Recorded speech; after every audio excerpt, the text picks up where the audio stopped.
this. A judge ordered members of the administration to turn over emails from their conversations with social media companies. Those emails will be sent to the Attorney General of Missouri, Eric Schmidt, who joins us now. Mr. Attorney General, this includes emails from Karine Jean-Pierre and Dr. Fauci. What are you suggesting they did?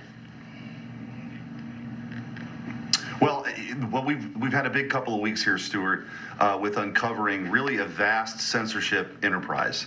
And what we've uncovered so far is that at least 45 folks from the Biden administration were in constant communication with these social media platforms to censor and suppress speech. Had weekly calls on censorship calls.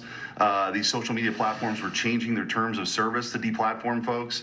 And then in addition to that, you had literally a high-ranking Facebook official texting the Surgeon General of the United States saying, hey, we did what you asked, what more can we do? So that's what we've uncovered last week.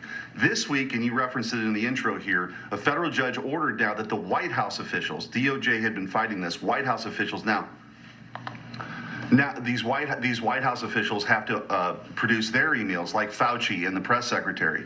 And so that's very important because now we're going to figure out what they were doing and what their communications were with these social media platforms too. And all of this should scare Americans that their government is actually, moving and using and outsourcing their censorship to these social media platforms to silence Americans. Was it censorship or was it manipulation by the White House of the CDC?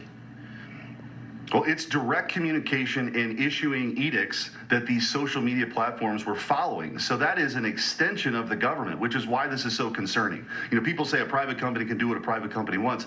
Here we have an example now that's been uncovered for the first time. It's the first time we've been able to look under the hood where the federal government is directing these social media platforms to deplatform people, to silence folks, and they're doing it.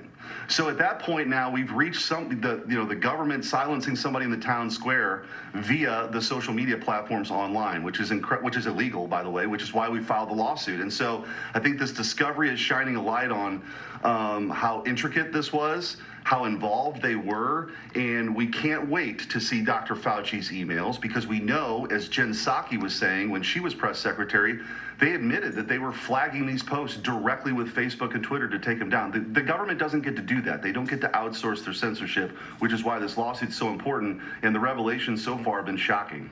Mr.